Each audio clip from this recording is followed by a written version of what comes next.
We anticipate in the next 10 to 12 years, approximately 8 to 6 million Hispanics coming into the United States and 41 million Asians. You have been the majority minority for 400 years in this country. You have been the number 2 population for 400 years. You're gonna get kicked out of being number 2, you're gonna go down and become number 4. Now, common sense, even a 3rd grade education would tell you, if you didn't get anything when you were number 2,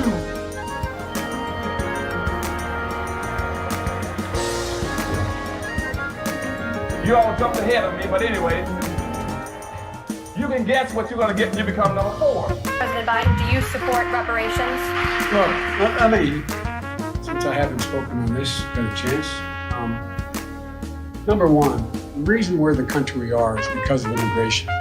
We've been able to cherry pick the best from every single continent. The people who come here have determination, resilience. They are ready to stand up and work like the devil. We have 24 out of every 100 children in our school today is Hispanic. The idea that we are going to walk away and not provide every opportunity for them is not only stupid and immoral, but it's bad for America. They are the future of America. At the very same time that America refused to give the Negro any land, through an act of Congress, our government was giving away millions of acres of land in the West and the Midwest, which meant that it was willing to undergird its white peasants from Europe with an economic floor. But not only did they give the land, they built land-grant colleges with government money to teach them how to farm. And this is what we are faced with. And this is the reality. Now, when we come to Washington, in this campaign, we are coming to get our check. We are owed $104 trillion on the very low end, plus $735 billion recurring. This number does not include the cost of about 50 Black Wall Streets that were decimated, nor compound interest from 2017 when Sean D. Rochester's book, The Black Tax, was published, nor the cost of Black life, nor the cost of living increases, nor the war on drugs, nor the current day pandemic. The number I'm working with is for slavery, Jim Crow, and accrued ongoing systemic racism, oppression, and disadvantage in the country our ancestors built with their lives. Good morning on the West Coast. Good morning in the mountain. Good morning in the central. Good morning on the East Coast. You know exactly who it is, family. Angela Nirvana, your hostess with the mostest on the reparations perspective, bringing you those freedmen hot topics and making the case for reparations, making the case for weaponizing our vote, socializing our suffering. How y'all doing, family? Welcome back. This will be a brief one. Here I'm going to go over my Freedmen protest voter strategy that I got the assistance of Root TRACKERZ, YAIRA, who's in the chat. Thank you so much. Sis, I'm trying to find the link to share it with you. I had a couple questions on a couple items that I had to backtrack on. So I'm going to be listening for that. I don't see how I can share the link, child. I don't know how to find it. But what you could do is, if you're still awake, you could just chat it. It's basically on the measures. It has nothing to do with the candidates, where I had a couple of questions. And I think I had the explanation, but listen up, and should be about 20, 30 minutes at max. Type it in the chat and I'll read it to our viewers. Thank you. Without further ado, let me get this cracking so we can all go get some rest till we get up and live to fight another day. Mañana. Hold on, family. Let me share the screen. This was an earlier Twitter space I held going over my Freedmen protest voter guide that I got assistance with from YAIRA, who's out here with me in California. Stand by. On the West Coast. Good afternoon in the mountain. Good afternoon in the central. Good afternoon on the East Coast. This is Angela Nirvana, your hostess with the mostest from the reparationist perspective. I finally had an opportunity to go through my ballot, so I wanted to give some instruction on how this is done. The election is coming up fast on November the 8th, and I wanted to give some explanations as to how you should go about selecting the people that are running near you. And, I can't do the initiatives for everybody, but I can do the initiatives for my area, my district. So I'll go through that too for everybody here in California that may be tuning in. Let's get right into it. Okay, so I actually pulled out the ballot. Shout out to Root Trackers, your YAIRA, who went over the ballot and the measures with me. I'm very, very grateful to you for that. But what I found was that, when I would come into a situation where I didn't know if the person was a Democrat or a Republican, I actually looked at last names, especially where it came to immigrants and Jews. Okay.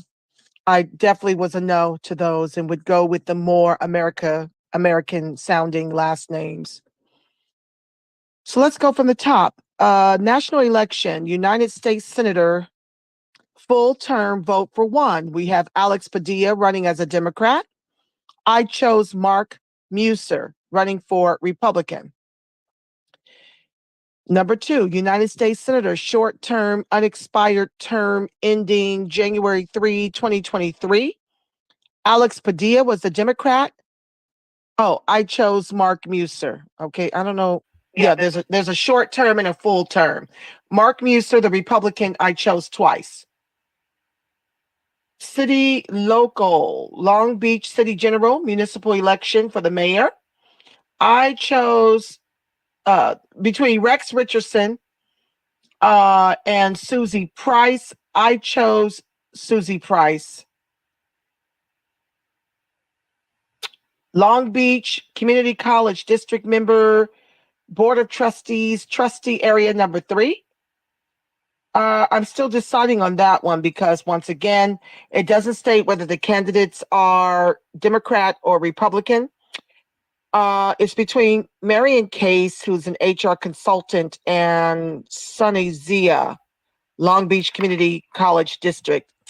I have to meditate on that one because, like I said, if they don't declare a party, I'm looking at whether or not they're Jewish or if they're immigrants. If they're either of those, in terms of their last names, it's an absolute no for me, dog. Okay?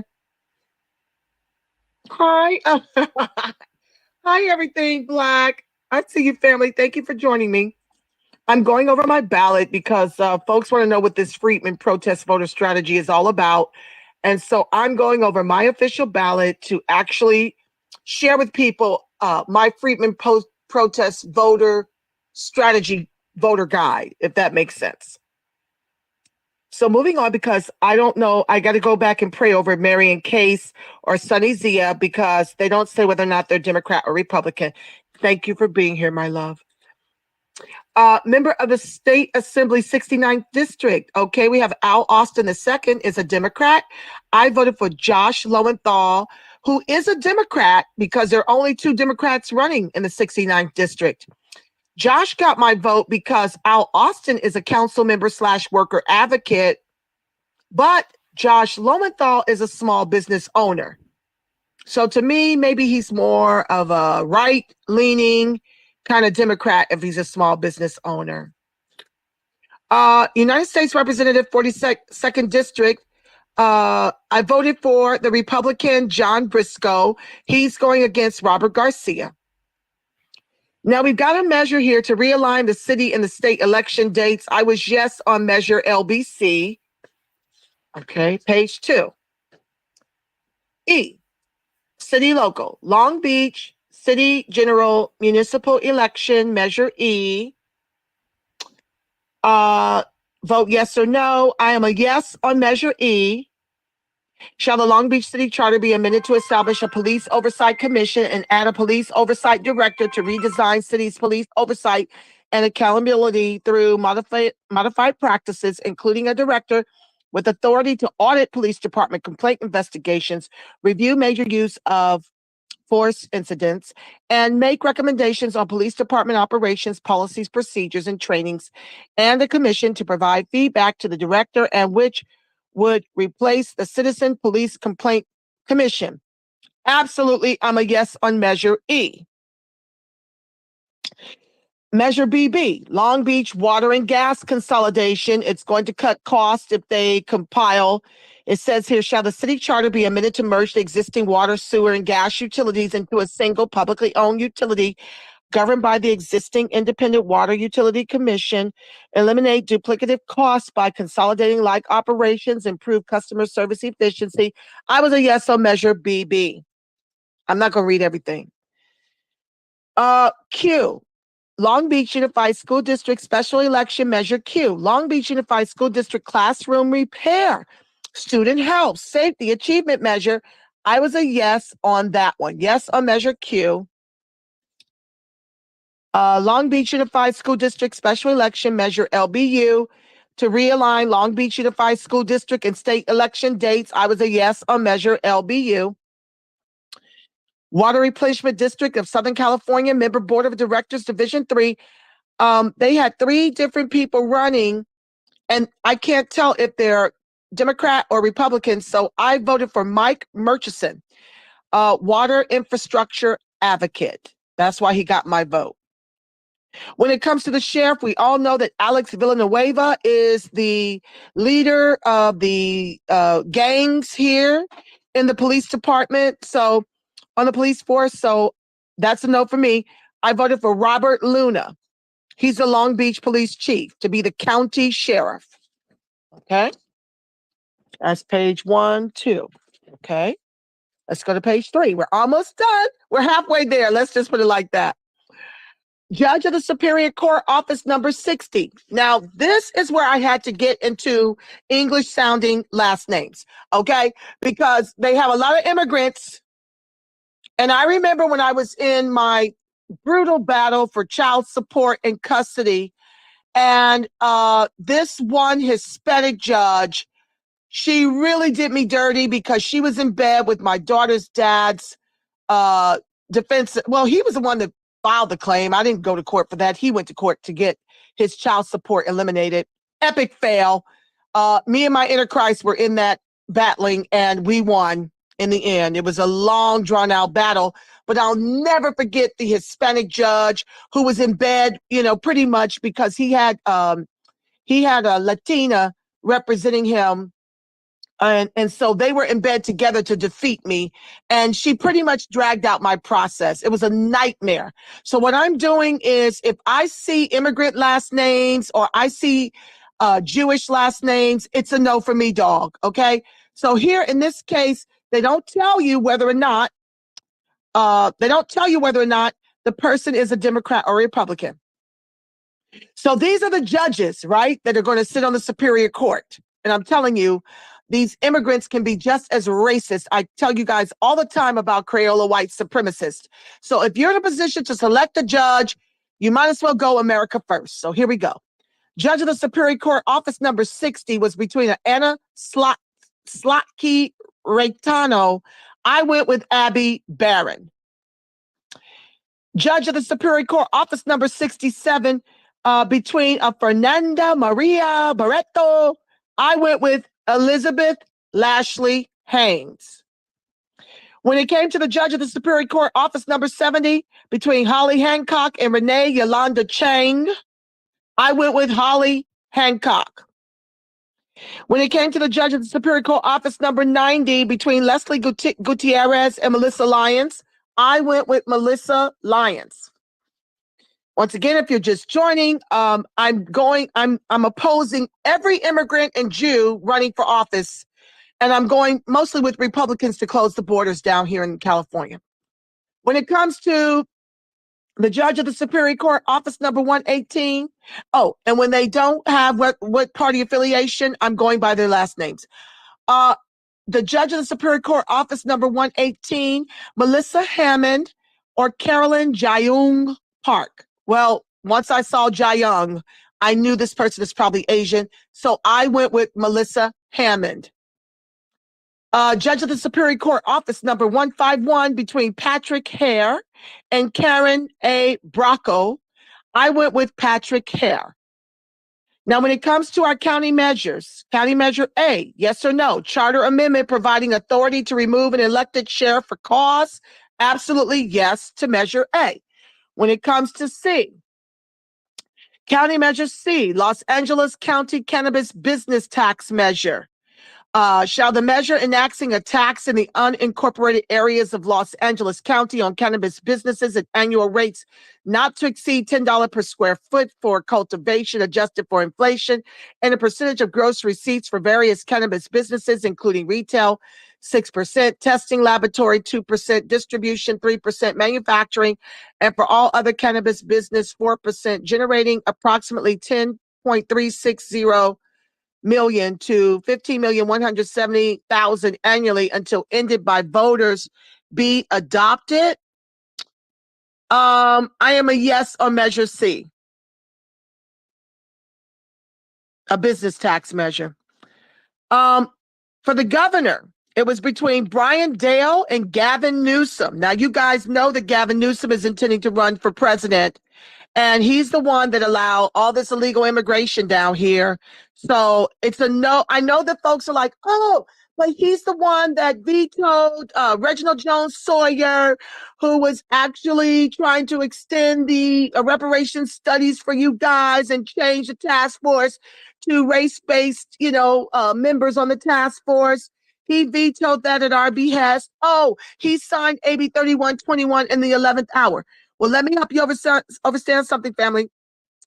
Gavin Newsom is planning to run for president, and he's planning to do to the country what he's done to the state of California. We are now 3%, and we don't have no other countries to defect to. This is it, and this is all. So when it comes to the governor, I'm voting for Brian Dale, the Republican who wants to close the border, and I'm opposing Gavin Newsom because all of this is a grift. Everybody's grifting everywhere you turn. They just want to grift off the reparations for us to sheep walk to the polls to continue to vote for them.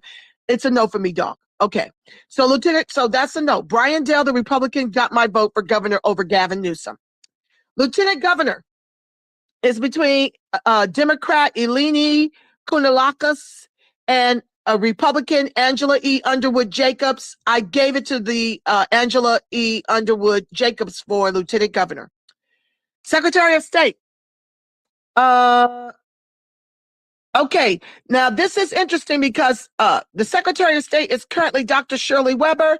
She's the author of the AB 3121, which got us a reparations task force study down here.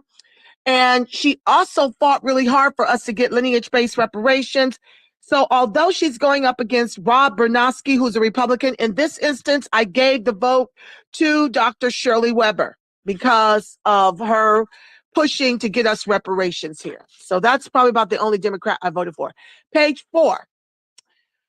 Okay, so for the state comptroller, this was hard because Malia Cohen is the Democrat and Lanhee J. Chen is the Republican. Had to give it to Chen. I didn't want to. I had to hold my nose. But yeah, I'm not giving any votes to the Democrats for their intentional neglect of American freedmen here in the state and all over the country. So Chen got it because she's Republican. That's the only reason. As for treasurer, this is another case where an immigrant got it. Jack Guerrero got it because he's Republican, as opposed to Fiona Ma, who also sounds immigrant. She's running with the Democrats. That would be a no. So yeah, he got it by default. Attorney General Rob Bonta is the Democrat, and Nathan Hochman is the Republican. Nathan Hochman got my vote for Attorney General. With Insurance Commissioner, Robert Howell is Republican. He got my vote over Ricardo Lara. And that's for the insurance commissioner. Member State Board of Equalization, 3rd District. Party preference none, as compared to Tony Vasquez, who's a Democrat. I voted for Y. Marie Manville. She doesn't have a party affiliation. That's why she got that. Superintendent of Public Instruction. Currently, Tony K. Thurman is it. I haven't heard anything bad about what he's doing as a current and presiding superintendent of public instruction. So I don't know the party affiliation. I just let him have it and keep his seat for another 2 years. Here's another state measure 1, constitutional right to reproductive freedom, legislative constitutional amendment. Well, no direct fiscal effect because reproductive rights already are protected by the state law. This amends California Constitution to expressly include an individual's fundamental right to reproductive freedom, which includes the fundamental right to choose to have an abortion and the fundamental right to choose or refuse contraception. I'm a no on that. No on measure 1. You get to decide how you want to decide. I believe we need more Freedmen Black babies, and I believe we need reparations so we can take care of them. So it won't boil down to a decision between giving birth or becoming homeless. So I'm a no, and prayerfully we'll get some policies so that we can protect our children being born. But you can vote that however you want. This is 26. State Measure 26 allows in-person roulette, dice games, sports wagering on tribal lands, initiative, constitutional amendment, and statute. I was a no on Measure 26. This also allows sports wagering at certain horse racing tracks, private lawsuits to enforce certain gambling laws, direct revenues to general fund, problem gambling programs enforcement, fiscal impact, increased state revenues, possibly reaching tens of millions of dollars annually. Some of these revenues would support increased state regulatory and enforcement costs that could reach the low tens of millions of dollars annually. I have to revisit that one. I was a no. I have to talk with YAIRA to see why did we vote no on that.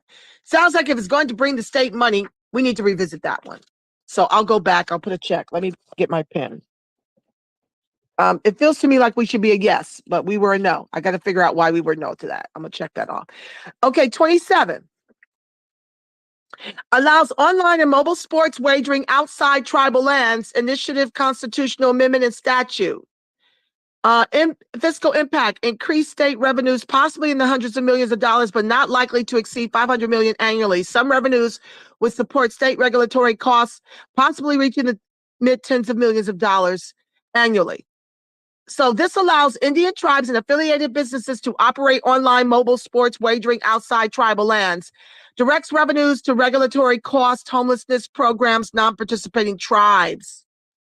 Now, I'm not really sure why we were a no on that measure. I'm going to take this up with her. But one of the things that we were looking at when we were looking at measures, hi, son, I see you, fam. And hi, oh, I can't pronounce your name. ILLPRZTHMSHGH. Thank you guys for joining. Okay. So, Hassan disappeared. She's my partner. We're going to be on Marcel's live in about 20 minutes with her candidate. So hopefully you guys can join us over there. But anyway, 26 and 27, I think, and I'm going to go back and ask her, the reason why we were no is because these Indians are getting paid to the wazoo. Did you know that some of these Cherokee, especially the white ones that paid $5 to be on the Dawes rolls, are earning as much as $13,000 a month from these casinos and from the gambling?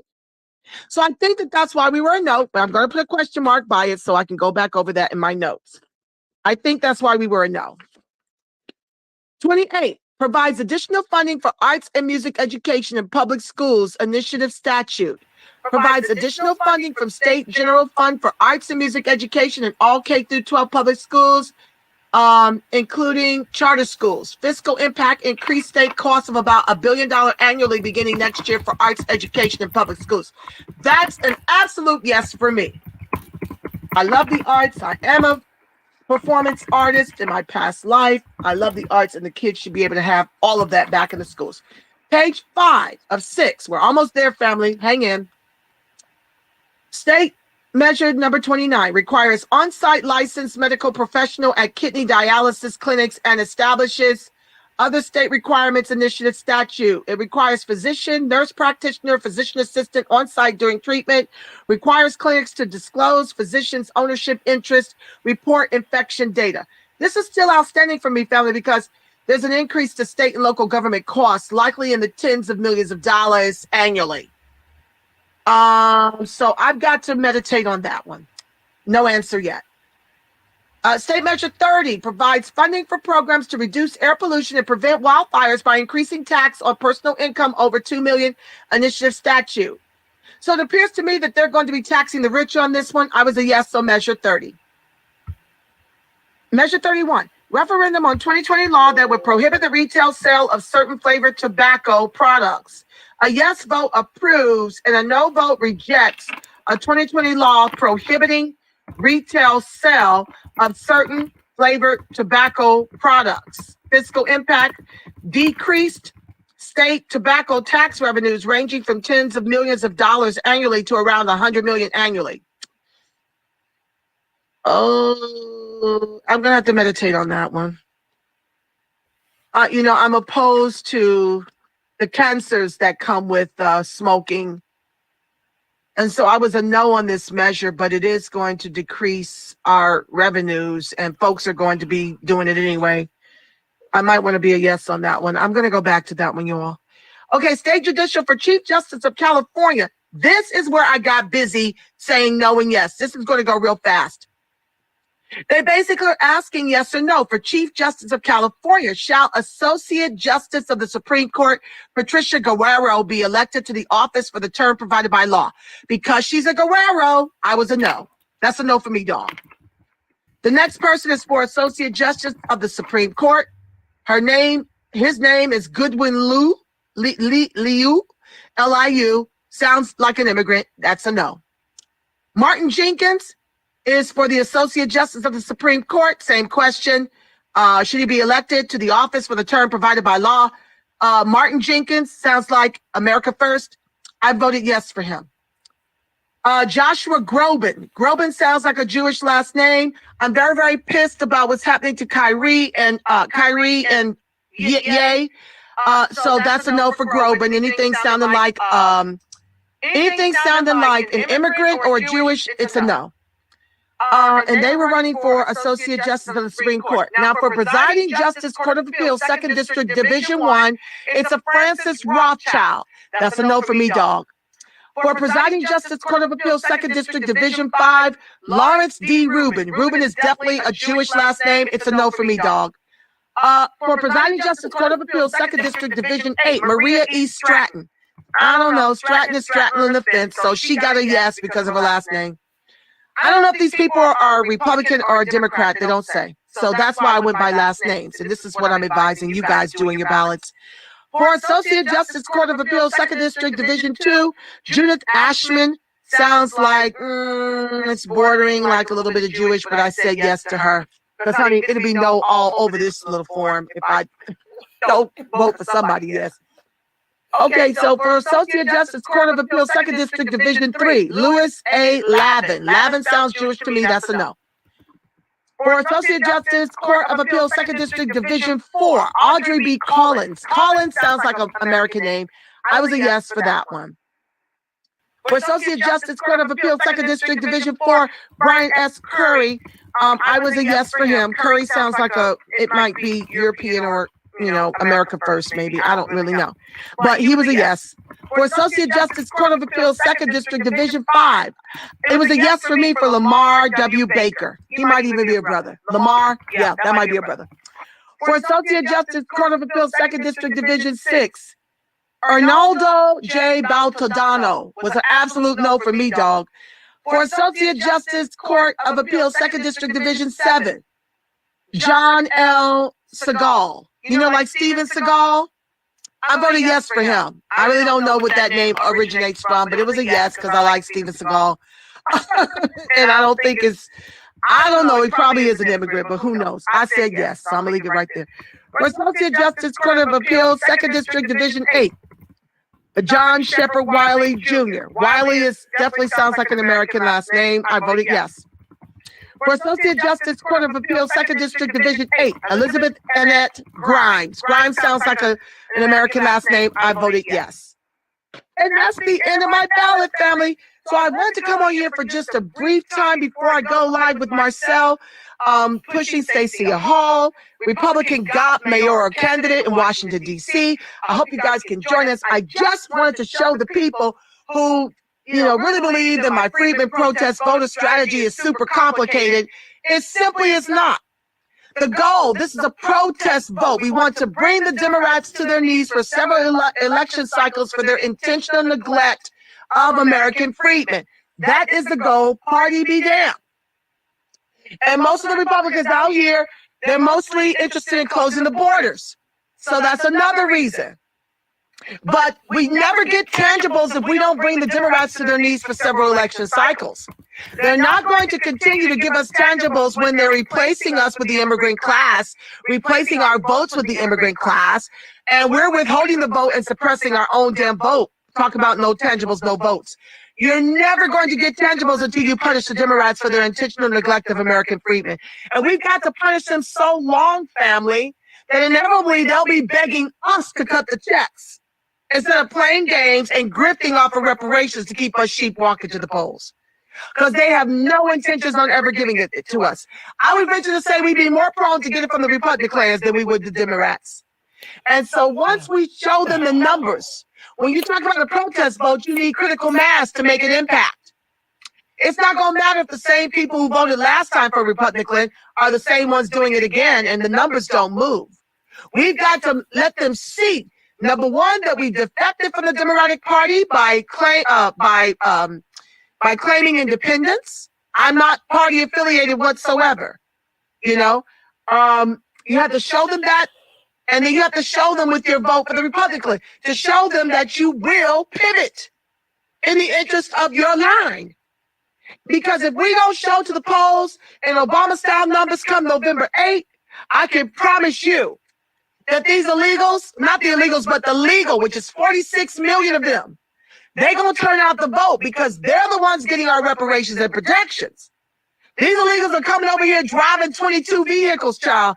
They're in houses. They're in apartments. They are getting taken very well care of, okay? These illegals they're getting them in position, and they're bringing them in by the busloads into our communities to take it over. And so we stay home, their people are going to show up to make sure that they have a pathway to citizenship. They got 11 million DACA on deck. And the last thing that we need to do is stay home, because if we stay home, then they show up to vote for the Democrats to give 11 million more citizenship. You're talking about 57 million of them. And we're around 60 million. And not all of us turn to the polls to vote because we don't really know that this no tangibles, no vote and withhold the vote strategy is detrimental to our line. We're oblivious to how it hurts us, and we're oblivious to the fact that closed border is a tangible for American freedmen. Our unemployment numbers during Trump was 5%. Now it's over 15%, and that doesn't even include those of us who have stopped looking down here in the state of California. We have no social capital at the hiring tables. They're hiring each other. So please understand that closed borders, voting for closed border candidates, party be damned, is a tangible for American freedmen. That's what you're casting your vote for when you turn out the vote between now and November 8th. So that's my time. I thank you guys for being here and rolling with your sister. I did this space so I can air the recording to my live audience over at the Reparations Perspective to try to get the word out to the masses about how the Freedmen protest voter strategy actually works. I really appreciate you guys for hanging in here with me. I don't even know if you're from California or not, but that's neither here nor there. You are so appreciated. Much love, peace, and reparations to each of you. Know that I love you black and I love you Freedmen strong. And I'll see you at 5 o'clock in Marcel Dixon's space. Thank you, loves. Peace.